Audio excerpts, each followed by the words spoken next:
Bonjour YouTube, j'espère que ça va bien. C'est Noël en avance à l'Olympique Lyonnais. 3-0 ce soir sur la pelouse de Angers. L'Olympique Lyonnais continue de gagner le foot encore et toujours. L'Olympique Lyonnais ce soir est toujours aux portes du top 4 puisque ça carbure devant. Mais l'Olympique Lyonnais est invaincu en Ligue 1 depuis 9 matchs. Ça tourne plutôt pas mal dans cette équipe. On va débriefer ce match à Angers ensemble. Une victoire 3-0 probante, une victoire satisfaisante. Une victoire où pour une fois, l'OL aura réussi ses demi-temps, une victoire aussi entachée d'un arbitrage absolument calamiteux qui n'aura pas eu de conséquences sur ce match puisque l'OL s'est imposé sans trop de douleur, mais il va falloir en parler quand même parce que là on a touché des sommets de scandale. J'espère que vous allez bien. Voilà, que vous avez passé une bonne semaine, que vous allez passer une bonne fin de week-end avec cette victoire. N'oubliez pas de vous abonner, lâcher les petits pouces, les commentaires, etc., etc. Donner de la force à la chaîne. On arrive bientôt à la fin de cette première partie de saison. Ça va faire plus de 2 ans que la chaîne est lancée avec les débriefs et ça marche toujours aussi bien. Donc je vous remercie de ça.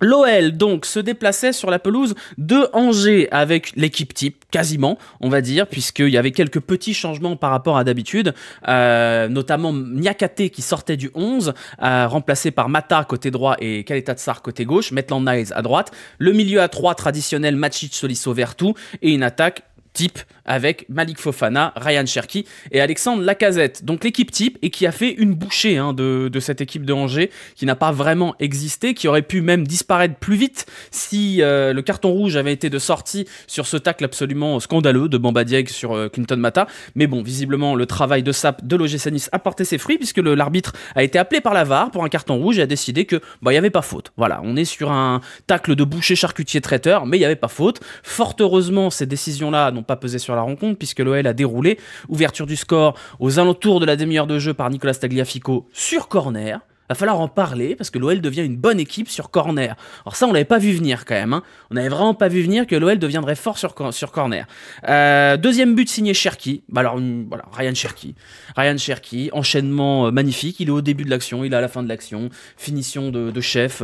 On atteint un niveau de Ryan Cherki d'une autre dimension. Et alors, le petit bijou, la petite cerise sur le gâteau, Georges Mikotadze, 87e minute, avec un petit enchaînement de Fofana sur le côté gauche, Georges Mikotadze qui élimine 2 joueurs et qui balance un missile en angle fermé, lucarne opposée. Mamma mia, qu'est-ce qu'elle tourne bien cette équipe. C'est ce que j'ai mis dans le titre de ce live Twitch et probablement de la vidéo YouTube. C'est un Noël émouvant, qu'on a eu ce soir. Et je voudrais qu'on commence par ça, parce que pendant des années et des années, on nous a dit qu'on était des enfants gâtés, qu'on n'était jamais contents, qu'on était méchants avec Bruno Genesio, et patati et patata. On demande pas grand chose, on est même content d'être 5e là. Juste on a une équipe qui joue au football et dont on peut être fier. C'est tout ce qu'on demande à l'Olympique Lyonnais. On veut pas être champion de France, c'est pas qu'on s'en fout, c'est juste qu'on a des ambitions qui sont pas démesurées. On veut juste pouvoir se poser devant un match de foot, voir une équipe qui joue bien, même si elle est pas parfaite, même si elle a des trous d'air, ce qui n'était pas le cas ce soir, et juste être fier et pouvoir dire « Elle est bien mon équipe, hein. Elle est sympa, elle joue bien au foot, ils sont beaux mes joueurs. » Voilà, c'est tout, on est content. C'est bien. On veut juste ça, merci Pierre Sage. Merci Pierre Sage, merci cet effectif sur lequel on n'aurait pas forcément misé en début de saison. Waouh, c'est un plaisir, enfin. Rappelez-vous les dernières années où à l'aube d'un week-end, l'Olympique Lyonnais allait jouer, on était là genre oh là là, ça va encore me niquer mon week-end, ils vont encore être nuls, ils vont encore être tout pourris. Là, voilà, on arrive le week-end, on fait ah, un petit match de l'Olympique Lyonnais. Ah oui, on perd contre Beşiktaş, mais on aurait dû gagner. Oui, on fait match nul contre Offenheim, mais on aurait dû gagner. C'est quand même mieux d'avoir des résultats parfois de merde avec des regrets, plutôt que d'avoir des victoires où on se dit oh, on a chaté quand même. C'est tout. C'est tout.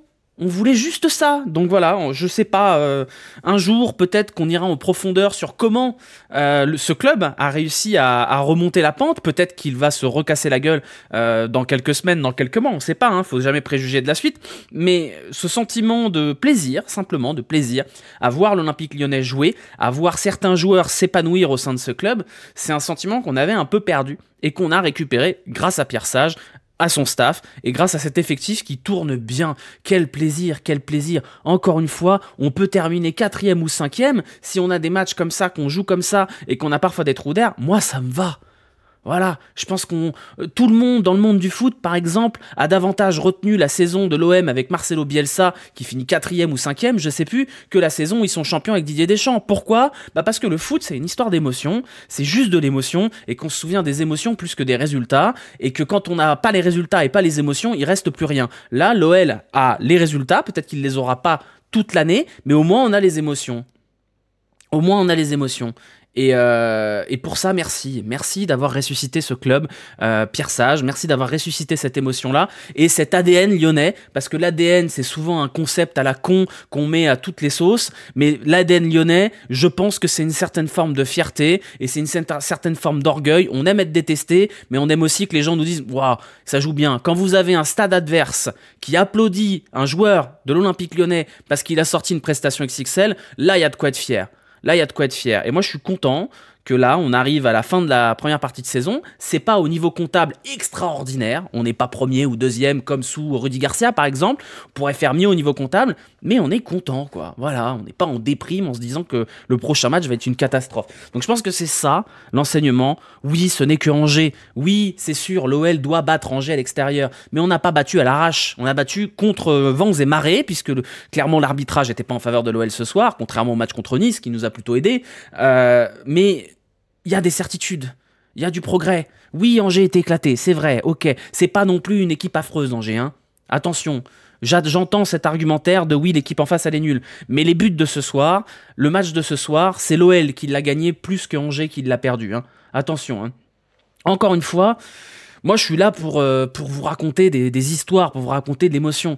Bah moi cette équipe je la trouve émouvante, voilà, je trouve qu'il y a des joueurs qui sont émouvants, je trouve qu'il y a des histoires à raconter autour de cette équipe, de la résurrection de Lacazette, à Ryan Cherki qui ressort des enfers, au petit crack Malik Fofana qui s'épanouit et qui va devenir un très très grand je pense, à Nemanja Matic qui joue en Renault Scénic au milieu du terrain, à Maitland Niles aussi qui a cette dégaine de comment dire de mec un peu nonchalant je trouve, presque de joueur de NBA dans son style et qui est un monstre de boulot, je sais pas, il y a un truc qui est Nicolas Tagliafico qui fait 1m70 et qui met des buts de la tête. Voilà, cette équipe, elle a quelque chose en elle, elle a une âme, elle respire quelque chose et ça fait longtemps qu'on n'a pas eu une équipe comme ça.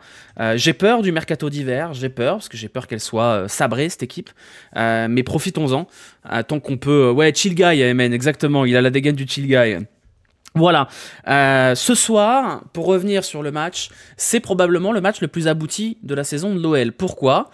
Parce qu'on a eu déjà du réalisme, c'est pas le match le plus dominateur de l'OL, d'ailleurs je vais vous montrer les stats, vous allez voir que c'est pas si criant que ça, que l'OL a écrasé cette rencontre. La victoire 3-0, elle est presque un peu flatteuse, puisque l'OL a eu 1,13 expected goals, ce n'est pas énorme, mais il y a toujours ce réalisme qui nous a fait tant défaut sur la début de saison, et qui là, enfin, est présent. 3 buts pour 1,13 expected goals, c'est pas mal, 16 tirs, 10 cadrés, ça veut dire qu'on est précis, 64% de possession, oui, c'est Angers en face, mais quand même, il y a des certitudes. Et encore une fois, l'OL a quand même buté sur un bon gardien en face, qui a sorti quelques arrêts de grande classe.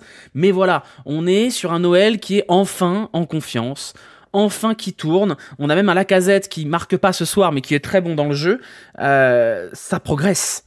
Il se passe des choses. Cette équipe, elle bouge bien, elle s'entend bien, elle fonctionne bien. Encore une fois, ça tient peut-être sur des pilotis, mais il y a quelque chose, quoi. Il y a quelque chose. Première mi-temps, manque d'efficacité. Oui, un peu, mais en vrai, ça va, parce que t'es pas en danger. T'as très peu de danger en première mi-temps. T'as quand même ce coup franc absolument lunaire de El Melaili qui est sorti par Lucas Perry. Et ça aussi, on va en parler, parce que l'aspect mental de cette équipe, je pense qu'elle vient aussi d'un Lucas Perry qui rassure tout le monde. Là, ce soir, Lucas Perry, il fait 2 très très beaux arrêts, notamment un, il nous a fait un remake de « Oh oui, Greg, il la sort hein, sur le coup franc d'El Melaili. Et c'est quand même ça aussi qui te fait tenir une équipe. C'est que t'es à 1-0, tu peux te retrouver un partout, bah non, tu restes à 1-0, puis tu fais 2-0 15 minutes plus tard. Donc quand même, pas de stress, match maîtrisé, oui et non. Pas de stress, oui. Match maîtrisé, oui, parce que t'as été solide. Et moi, j'ai été surpris par la défense centrale. C'est-à-dire qu'on nous avait annoncé... au départ, c'était Hugo qui nous avait annoncé qu'il allait avoir Niakate et Mata plutôt que Keita Tsar, et Keita Tsar a été décalé à gauche pour que Mata occupe l'axe droit, et ça a marché vachement bien.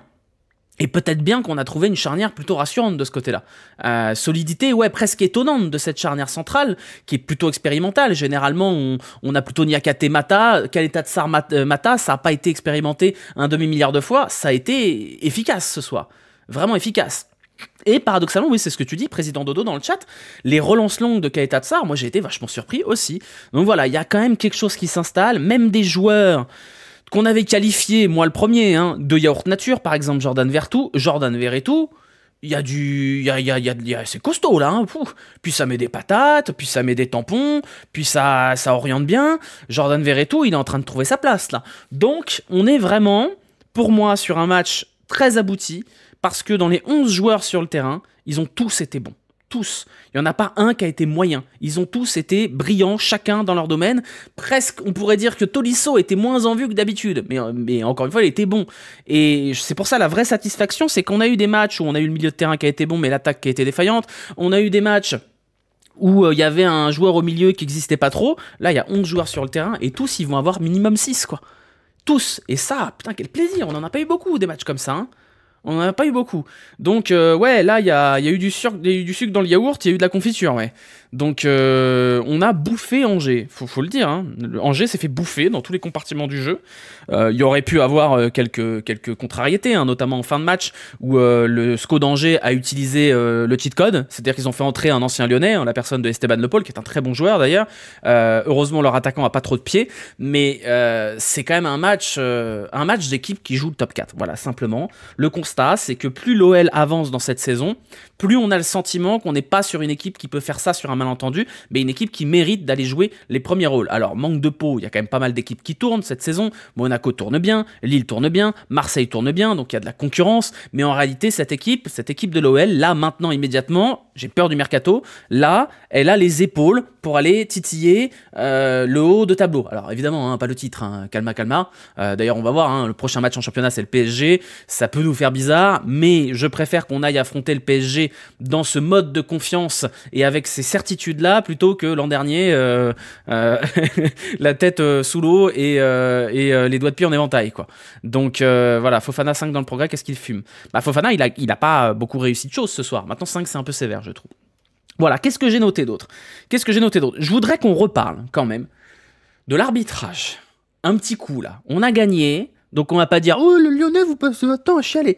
Je veux qu'on parle de l'arbitrage. Parce que qu'est-ce que je vous ai dit quand on a gagné contre Nice? Je vous ai dit, on gagnerait à être un peu plus humble, parce que ce que met en valeur l'OGC Nice, de façon très maladroite, qu'il y a de l'incohérence dans les décisions et qu'on comprend rien. C'est vrai. C'est vrai contre l'OL, c'est vrai pour l'OL. C'est vrai qu'on comprend rien quand le penalty de Douye Kaleta-Tsar est pas sifflé contre Nice. Très honnêtement, je ne comprends pas. Mais derrière, quand on a ce qui s'est passé ce soir, on est au-delà du lunaire, là, quand même. On a quand même une séquence de jeu que je vous invite à revoir, parce je pense qu'on est sur le plus gros scandale de la saison. Et il y en a eu, hein, des scandales. Il y en a eu, pas plus tard que Montpellier-Lille la semaine dernière, où il y a un penalty totalement inexistant. Le tacle de Bamba Dieng sur Clinton Mata, c'est une boucherie. L'arbitre met jaune, déjà il met jaune à la Casette pour contestation. Alors juste la Casette, il a pété un plomb en voyant que Mata s'était fait découper. Il est appelé par la VAR, il va voir les images à la VAR, et là, tout le monde, les Lyonnais, les Angevins, le stade, les commentateurs se disent « Il va sortir le rouge ». Bamba Dieng, il était déjà en train de rentrer au vestiaire, et l'autre, il annule le carton jaune. Mais on est où? C'est lunaire. Je suis désolé, je suis pas dans la vibe, oui, gna gna gna, le complot, l'OL est détesté, est un paria, même si je pense que c'est vrai dans ce que dit Riolo, mais on est au-delà du lunaire. Depuis quand on appelle la VAR et on annule un carton jaune? Déjà, ça n'existe pas. Je vous rappelle que la JOCR a posé une réserve technique pour appel à la VAR non réglementaire selon eux. Mais là, on va rien dire encore? On va rien dire. C'est-à-dire les autres, ils ont le droit de demander les bandes-son, de demander les images, ils ont 150 articles pour dire que l'OL est avantagé, ou LFP et compagnie, et nous, on va rien dire. Nous, on va rien dire, alors que ça c'est très très grave, ça. Franchement, c'est très très grave. Et je pense que même les Angevins vous diront, mais on n'a pas compris. Même Bamba Dieng, je pense qu'il n'a pas compris, parce qu'il sait qu'il fait un tacle absurde. Mais c'est très grave, en vrai, parce que ça peut casser le match. Si après Bamba Dieng il marque, il ouvre le score, ça te fausse la rencontre. Donc oui, j'entends déjà les « Oui, les Lyonnais, vous plaignez de l'arbitrage, alors que Aulas et tout ça ». Oui, enfin Aulas c'était il y a 10 ans déjà. Et c'est pas parce que on a peut-être, à un moment donné, pendant une période donnée, eu peut-être quelques largesses arbitrales qui sont du domaine de la coïncidence à mon sens, hein, qu'on n'aurait donc pas le droit de se plaindre quand on voit des absurdités de ce nom-là. Faut quand même mettre le clubisme de côté à un moment donné. C'est pas que l'OL, hein. C'est pas que l'OL qui est lésé, c'est des arbitres. On sait pas sur quoi ils se basent, on sait pas pourquoi ceci, cela. Un jour c'est oui, un jour c'est non, un jour c'est main, un jour c'est pas main, un jour c'est jaune, un jour c'est rouge, un jour c'est rien. Voilà, on sait pas comment ça marche l'arbitrage en France. C'est j'ai envie de siffler, j'ai pas envie de siffler. Vous l'avez vu, hein, la séquence et les bandes son du penalty de Douye Kaleta Tsar là contre Nice. Le mec dit ouais non, pour moi il y en a pas assez. Enfin, on est où? On est au PMU là? On est au PMU, y a pas d'argumentaire. C'est ouais non je pense pas non. Ouais. Hop, ouais, Van Nord-Est, bah y a pas péno alors. C'est ouf. Et je pense que c'est un sujet sur lequel tous les clubs de Ligue 1 devraient se pencher, parce que tous les clubs de Ligue 1, à un moment donné dans la saison, même plusieurs fois, même presque tous les 2 matchs, on va dire, se sentent lésés, ou alors font l'objet d'un match où ils sont avantagés. Et moi, j'ai pas peur de dire que, par exemple, le match contre l'OGC Nice, l'OL a bénéficié d'un arbitrage favorable. Par contre, le match contre Reims, l'OL n'a pas bénéficié d'un arbitrage favorable. Ce soir contre Angers, ça peut saccager le match. C'est dans un sens ou dans l'autre, hein. Mais une chose est sûre, c'est toujours le bordel. Pourquoi? Parce que les règles, elles sont pas claires, l'appel à la VAR, c'est pas clair, les motifs de sanction, ils sont pas clairs, tout ça est à la bonne franquette, et je comprends qu'on laisse une part d'interprétation à l'arbitre, mais il faudrait quand même pas se foutre de la gueule du monde. Voilà. Sujet clos sur l'arbitrage, parce qu'on en a déjà assez parlé ces dernières semaines, et j'en ai vraiment ras-le-bol de devoir parler d'arbitrage, mais on est obligé. On est obligé parce que les gens sont trop cons avec l'arbitrage. Ils sont trop bêtes. Ils sont trop bêtes. C'est soit au LFP, soit c'est un complot. On peut faire un effort. Je sais que c'est dur. Pas pour vous parce que vous êtes une bonne communauté. Prendre un peu de hauteur et se dire, il y a peut-être un problème global avec l'arbitrage en France. Peut-être c'est pas un complot contre tous les clubs. Peut-être que c'est un problème de niveau et de consigne. Peut-être. Je sais pas. On verra. Hein. Mais oui, enfin bref, on pourrait faire l'inventaire. Effectivement, il y a la semelle sur Cherki, il n'y a pas de jaune. Il y a le carton pour la casette qui n'est pas annulé, alors que c'est lunaire. Il y a l'appel à la VAR. Enfin bref, voilà. Arbitre pourri, arbitrage pourri à semaine en semaine, et etc., etc., etc. Voilà. Quoi d'autre? Si, je voulais qu'on parle quand même de la prestation de Ryan Cherki. Vous allez me dire, on parle toujours de Cherki. Ouais, bah ouais. Bah ouais, parce que moi je trouve ça, c'est pas anodin qu'un joueur soit à l'extérieur, sorte sous les applaudissements. C'est quelque chose quand même. Hein. Là ce soir, Cherki, oh là là là là, Ryan Mathis Cherki, oh là là, quel bonheur quoi. Quand il est, il passe en, vous savez, il a la flèche rouge sur PES pour les vieux d'entre nous. C'est-à-dire tu peux tout faire, il y a tout qui passe. C'est Stephen Curry à 3 points, il y a tout qui marche. Et plus ça marche avec Cherki, on a l'impression que plus ça fonctionne, plus il est dans la zone, plus il est brillantissime, plus tout ce qu'il fait fonctionne. Cherki, il fait partie de ces joueurs-là, où à un moment donné, il y a 1, 2, 3 trucs qui passent, et ça fait comme dans NBA 2K, c'est-à-dire il y a tout qui clignote, là c'est l'étoile dans Mario Kart. Et alors quand il est dans ce mode-là, c'est... enfin, les gens ils viennent au stade pour ce genre de joueurs-là. Les gens, ils viennent au stade pour ces joueurs-là. Je regardais le match de Monaco juste avant, c'était Akliouche qui était dans cette zone-là. Les gens, ils viennent au stade voir des joueurs comme ça. C'est un bonheur. Même pour les adversaires, c'est un bonheur. Quand vous avez des joueurs comme ça, bah vous voyez ce qui se passe au Parc des Princes, par exemple. Le Parc des Princes qui est de moins en moins rempli, le merchandising du parc qui marche de moins en moins. Bah ouais, parce qu'il n'y a plus de joueurs qui fait lever les foules au Paris Saint-Germain. Bah voilà, c'est ça le football. Pour faire venir les gens au stade, pour les faire tomber amoureux d'un club, il faut des joueurs comme Ryan Cherki, il faut des joueurs comme Magnus Akliouche, il faut des joueurs de ce type-là, des joueurs différents. C'est pas les meilleurs joueurs du monde, c'est pas les joueurs les plus fiables du monde, mais c'est des joueurs différents. Et Ryan Cherki, c'est un joueur différent, c'est un joueur qui fait lever de sa chaise, c'est un joueur qui fait faire oh lolo lolo lolo. Et bah c'est ça le foot, c'est ça. Hein. Je suis désolé pour les milieux défensifs et les latérales gauches, hein, mais en réalité c'est pas vous qui faites bander les gens, hein, les enfants. Donc voilà, je pense qu'il y a des gens effectivement qui vont prendre leur place au Parc des Princes pour aller voir Ryan Cherki. Voilà. Comme il y a des gens qui prenaient leur place pour voir Mbappé, Messi. Voilà, on peut dire que c'est des footix. Bah ouais, c'est des footix, et alors? Et alors, ils ont le droit d'aimer le foot et de pas forcément aimer Angers-Brest. Moi, j'adore Angers-Brest. Mais il y a des gens, bah, ils veulent voir du pur football. Voilà. C'est au parc. Oui, c'est au parc. C'est au parc. Voilà. Qu'est-ce que je voulais dire d'autre? Oui, bah, Mikotadze quand même. Hein. Oh, on est pas mal avec 2 avant-centres de qualité quand même. Le geste de Mikotadze là ce soir, le but qu'il met, si vous n'avez pas vu le but de Mikotadze, jetez-vous sur le résumé, trouvez-le sur Twitter. Bon, j'ai réveillé les voisins, enfin, c'est... Wow, le but de Mikotadze, la frappe d'une pureté comme ça aussi, c'est du pur foot, ça. Ça, c'est du pur foot. Ouais, il y avait du Memphis, je suis d'accord avec toi, Freebax. Il y avait du Memphis de paille dans cette frappe. Dans l'audace, dans la puissance. Mikotadze, il est prêt, là. Il est prêt. Il attend juste que Alexandre Lacazette il descende du trône et qu'il lui donne sa couronne. On a le temps. On a encore quelques mois pour en profiter des deux. Mais c'est bon, Georges, il est prêt, là. Georges, il est prêt. La couronne de Lyon, elle est pour lui. Et on va lui donner les clés. On va lui donner les clés de la 106, là. Et puis, il va nous emmener. Je sais pas où il nous emmènera, mais il va nous emmener quelque part. Il y a la confiance, quoi. Il y a la confiance. Et Mikotadze avec la confiance, ça, c'est un but qui ressemble. C'est Virginie Saint-Cyr qui m'a dit en DM, qui m'a dit qu'elle avait écrit à Adrien Courroub, le commentateur, en disant ça, c'est un but qui ressemble au but qu'il mettait à Metz. Les buts du mec qui se sent plus pissé. Vous voyez ce que je veux dire?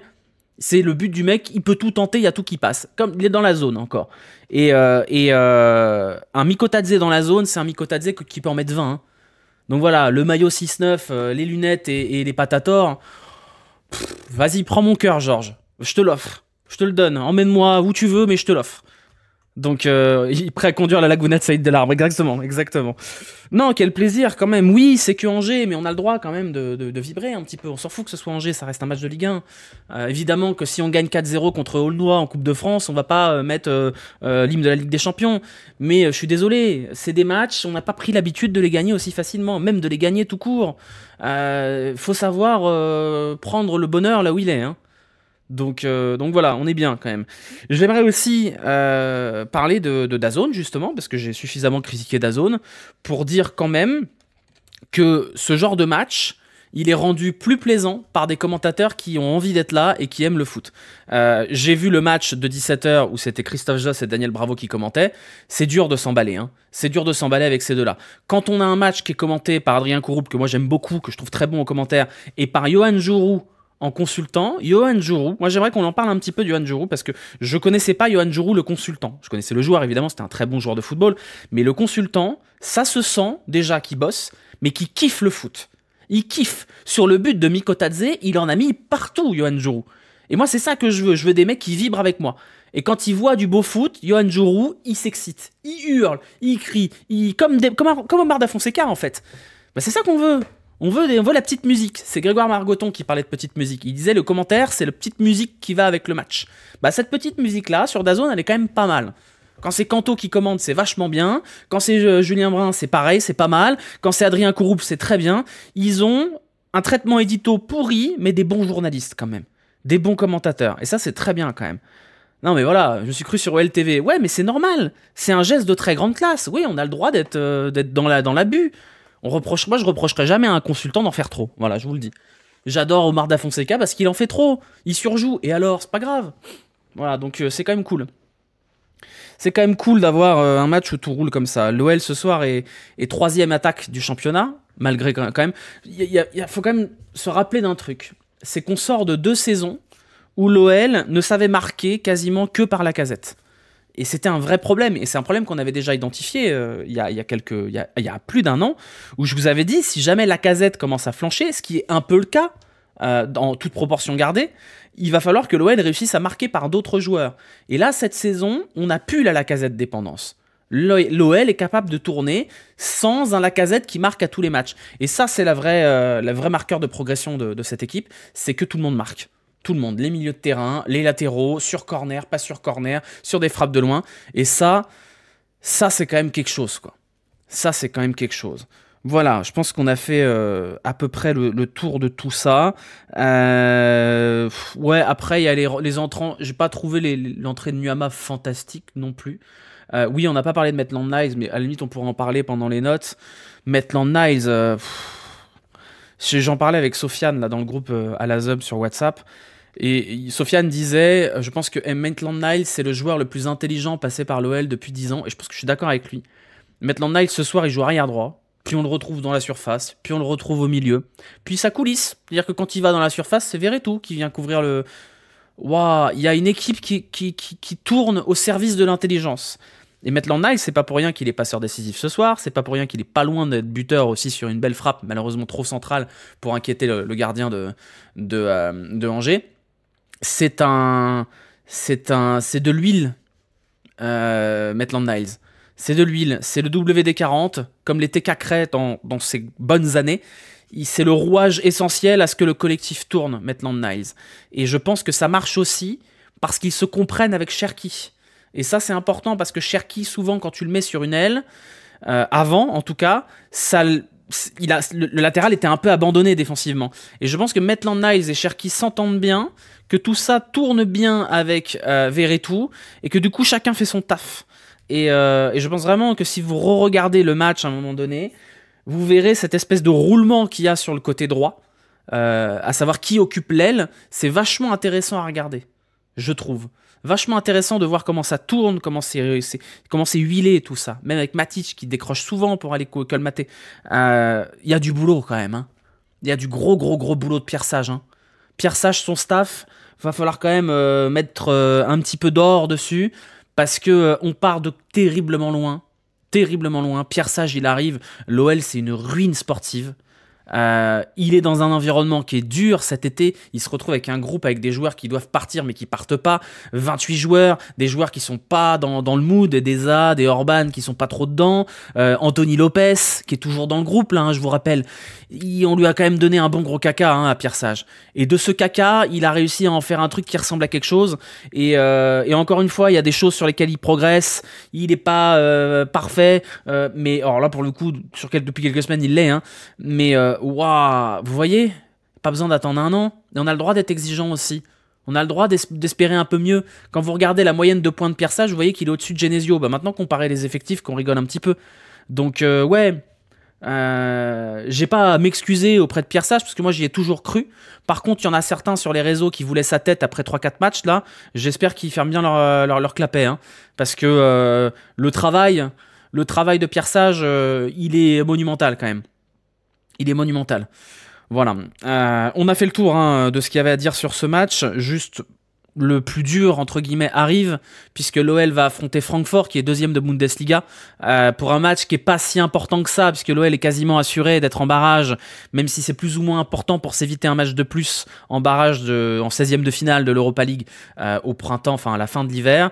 Et derrière, on aura le Paris Saint-Germain. Alors attention, parce qu'on risque peut-être de se retrouver vite remis à notre place avec le Paris Saint-Germain, mais on a deux très gros matchs qui sont probablement les deux plus gros adversaires que l'OL va rencontrer sur cette première partie de saison, et derrière on terminera gentiment cette première partie de saison avec un match peut-être piège du côté du Nord à Aulnois pour la Coupe de France où il faudra être sérieux aussi. Il nous reste 3 matchs là-dessus. PSG très prenable. Oui, je pense que c'est le bon moment pour prendre le PSG. Ils sont pas dans une forme de feu, l'OL est dans une forme de feu. Je pense sincèrement qu'aujourd'hui, là à l'instant T, l'OL a plus de certitude collective que le Paris Saint-Germain. Le problème c'est que les certitudes collectives c'est cool, mais la qualité individuelle c'est aussi cool aussi. On sait jamais ce qui peut se passer du côté du Paris Saint-Germain. Donc ouais, il y a un chemin en tout cas pour que l'OL termine cette première partie de saison bien, très très bien. Une victoire contre Francfort et c'est le top 8 qui se rapproche. Une victoire contre le Paris Saint-Germain, ce serait quand même une très très grosse performance de gagner au Parc des Princes, et l'OL serait quasiment sur le top 4, voire le podium de ce championnat. Donc voilà, on est bien là, on mange bien, on est content.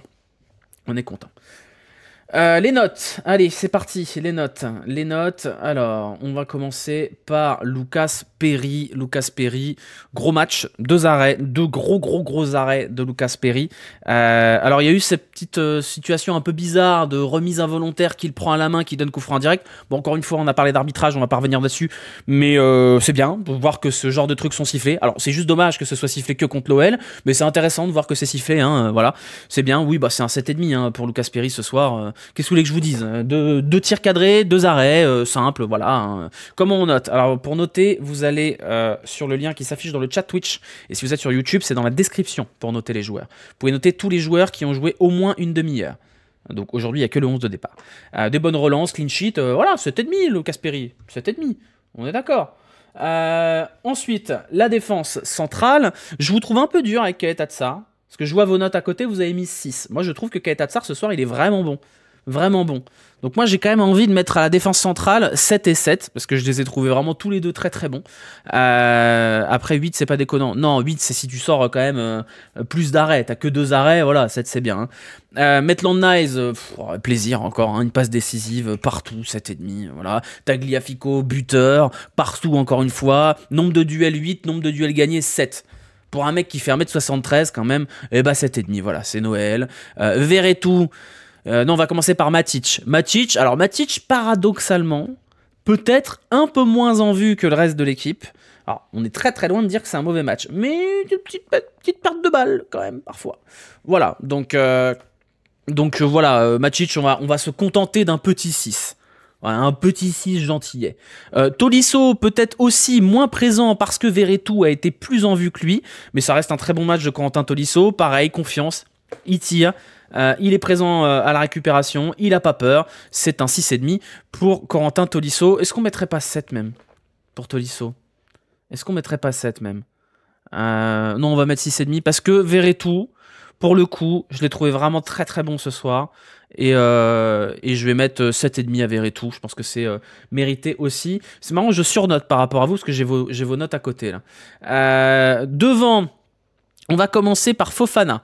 Alors Fofana, je l'ai trouvé bien en jambes, mais il a beaucoup tenté, il n'a pas beaucoup réussi, malheureusement. Un seul tir. Il y a quand même une passe D pour Fofana, une passe D pour Mikotadze. Alors est-ce que ça compte vraiment comme une passe D? Parce que bon, Mikotadze il fait tout le but quand même. Hein. Mais voilà, c'est pas un mauvais match de Fofana, mais c'est pas le match le plus retentissant de sa part. Lacazette, je l'ai trouvé vraiment intéressant dans l'implication et dans l'orientation. Un rôle plus de renard. Il y a eu un très bon article dans l'équipe là ces derniers jours sur la différence entre le Lacazette d'avant et le Lacazette d'aujourd'hui. Le Lacazette d'avant avait une sphère d'influence qui était plus en dehors de la surface. Le Lacazette d'aujourd'hui est vraiment presque un attaquant pivot, voire un renard. 5,5, je trouve que c'est un peu dur. Il manque un but, mais c'est pas un mauvais match de Lacazette. Hein. C'est vraiment pas un mauvais match de Lacazette. On va mettre 5,5 parce que je trouve que Fofana a fait un meilleur match que lui. Et puis on va terminer par Ryan Cherki.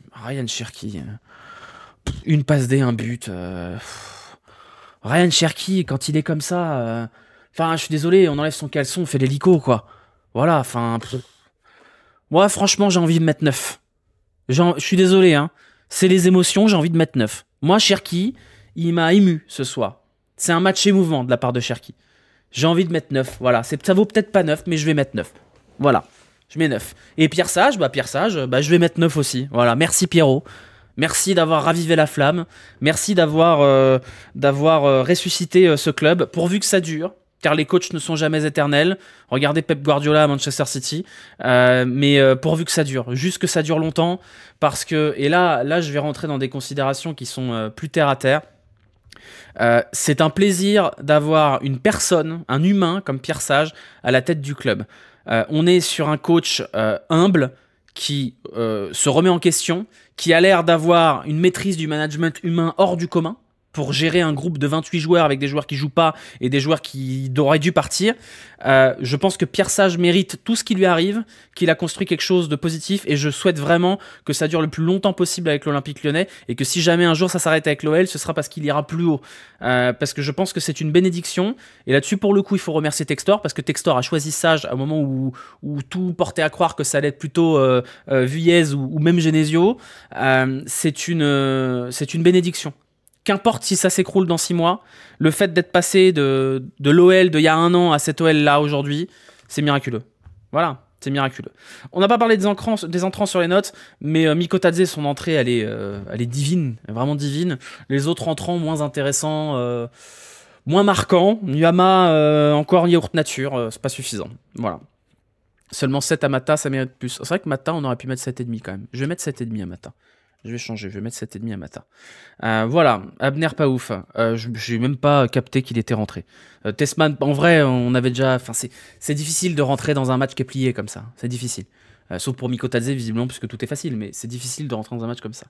Zaha, 0. Zaha, rompiche sur 10. Mais bon, encore une fois, faisons pas de délit de sale gueule sur Wilfried Zaha, quoi. Là, il arrive tard, il n'y a plus rien à faire dans le match. Bon, ok. Hein. Qui a vu l'entrée de Zaha? Voilà. Moi, je vous avoue que je n'ai aucun souvenir d'un ballon touché par Zaha. Donc voilà, il a eu 2 minutes, soyez pas non plus dans l'abus avec Wilfried Zaha, quoi. Bon, voilà, on a tout dit. Les pronos, on fait ça juste après, juste pour vous montrer sur les pronos, en espérant que ça pète pas cette fois, parce que ça me fait un peu chier quand même. Voilà, non c'est bon, ça fonctionne. Juste pour vous montrer sur les pronos que, attention, ça se rapproche, plus que 3 points d'avance pour Joe. Il reste 3 matchs, il reste Francfort, Paris et la Coupe de France. Il reste 3 matchs pour aller chercher Joe qui est en tête depuis une éternité. Je vous rappelle que vous pouvez pronostiquer en tapant point d'exclamation prono avec le score du prochain match. Et si vous êtes sur YouTube et vous regardez la vidéo dans la soirée, vous pouvez aller dans le chat Twitch le faire avant 9h demain. Voilà, on a terminé ce débrief. On a terminé, j'ai rien oublié. Je vous remercie d'être toujours là. De pas oublier de mettre les pouces, les cloches et toutes les conneries de youtubeurs là. On se retrouvera nous la semaine prochaine, jeudi, puisqu'il y aura le match contre Francfort. Je serai au stade, donc ce sera aux alentours de minuit le temps de rentrer. Et après, il y aura le match contre le PSG, le match de Coupe de France. Et après, on va faire une petite pause. Il y aura le live Motus de Noël, évidemment, comme d'habitude. Vous commencez à être habitués. Ce sera le 25, normalement, au soir. Après, il y aura une petite pause. Voilà, les notes de la commu. Oui, pardon, les notes de la commu. Alors, les notes de la commu, voici les notes de la commu, excusez-moi. Voilà, vous les avez sous les yeux. Vous avez été légèrement moins généreux que moi. Voilà, de manière générale. Notamment au niveau du milieu de terrain. Je vous trouve un peu dur. Je vous trouve un tout petit peu dur. C'est quand le prochain LZ? Je ne sais pas. La rumeur dit que ce sera peut-être lundi 16, peut-être. Mais si c'est lundi 16, malheureusement, ce sera sans moi. Parce que je serai à Paris, mais je ne serai pas disponible. Voilà. Et d'ailleurs, mardi 17, il y aura un live avec Christian Prudhomme, le directeur du Tour de France. Donc soyez là, ça me fera très plaisir. Un live apéro à 18h jusqu'à 20h où on discutera de tout et de rien en buvant du vin et en mangeant du fromage. Voilà, ce sera très très bien. Franchement, venez, même si vous n'aimez pas trop le cyclisme, il y a plein de trucs intéressants à dire. Ce sera mardi 17 à 18h. Soyez là, s'il vous plaît, ça me ferait plaisir que vous soyez là. Tu vas au parc dimanche? Non, je ne vais pas au parc dimanche. Je suis ici, donc je suis à Lyon. Voilà, et le saucisson également. Dernier point, si vous louez un appart à Lyon, je suis intéressé puisque je vais quitter cet appart en août. Voilà, c'est tout. Merci à vous d'avoir suivi ce débrief. On reste sur Twitch ensemble 10 minutes. Et pour les autres, si vous êtes sur YouTube, bisous, à bientôt, ciao, rendez-vous jeudi prochain. Bye, bisous.